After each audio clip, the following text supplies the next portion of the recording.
नमस्कार, मी पंजाब दत्त। आज आहे 21 मे 2025 आणि मी आहे माझ्या शेताजवळ। पाहू शकता ते कसा पाऊस पडलेला आहे आमच्या इकडे।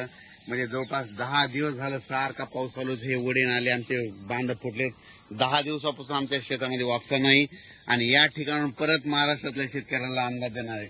राज्यातल्या सर्व शेतकऱ्यांना सांगू इच्छितो की आज 21 मे, आज पण 21 मे ला दुपारी 3च्या नंतर राज्यात पुन्हा जोरदार पाऊस पडणार आहे। म्हणून हा अंदाज म्हणजे हा पाऊस 25 तारखेपर्यंत खूप पडणार आहे। त्याच्यानंतर 26, 27, 28, 29, 30 ला थोडा कमी प्रमाणात होईल। पण त्याच्यानंतर म्हणजे सांगायचं झालं 30 मे पर्यंत असा थोडा भाग बदलत पाऊस पडणार आहे। म्हणून राज्यातल्या सर्व शेतकऱ्यांनी काय करायचं, आता काय झालं नेमका पाऊस खूप झाला, जमिनीमध्ये ओल देखील खूप झाली, पण काय झालं शेतकऱ्यांचं शेतच दुरुस्त नसल्यामुळं अडचणी येत आहेत। म्हणून राज्यातल्या सर्व शेतकऱ्यांना सांगू इच्छितो की तुम्ही काय करा, जशी वेळ भेटेल तसं काय करा, तुम्ही तुमचे शेत दुरुस्त करा।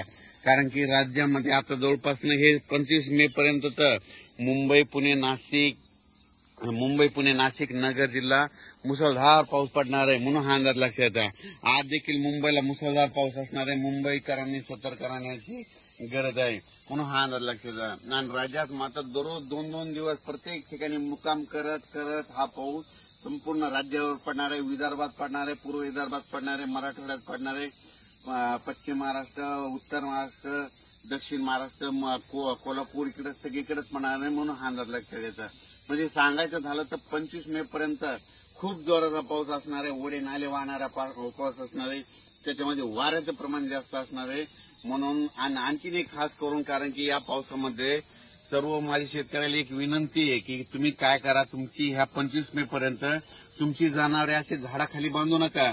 कारण की काय झालं, आज आमच्या तालुक्यात देखील खूप ठिकाणी विजा पडल्याने जनावरे खाली असल्यामुळे त्या जनावरे दगावली आणि विजा पडत असताना कडकडत असताना झाडाखाली तुम्ही देखील थांबू नका। आपले पाळीव प्राणी देखील बांधू नका, माझी सगळ्याला विनंती आहे।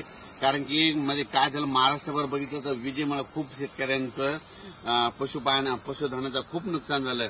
माझी परत विनंती की विजा कडकडत असताना झाडाखाली थांबू नका, डायरेक्ट घर जवळ करा, पण कुठं म्हणजे झाडाखाली निवारा घेऊ नका, ही माझी विनंती आहे। आणि राज्यातल्या सर्व शेतकऱ्याला सांगू इच्छितो की म्हणजे तुम्ही काय करा, 30 मे पर्यंत तुम्ही तुमचे कामं आटपून घ्या। त्याच्यानंतर काय होणार आहे, परत वातावरण तयार होणार आहे आणि यावर्षी लवकर पेरणी होण्याचा चान्स आहे। म्हणजे सांगायचं झालं तर जूनच्या दुसऱ्या आठवड्यात चांगली पेरणी लागल आणि कारण की तोपर्यंत 30 मे पर्यंत पाऊस असल्यामुळे हे शेत दुरुस्त होणार नाहीत। आणि तुम्हाला मग दुरुस्त करण्यासाठी 1, 2, 3 जूनला ऊन वाढणार आहे।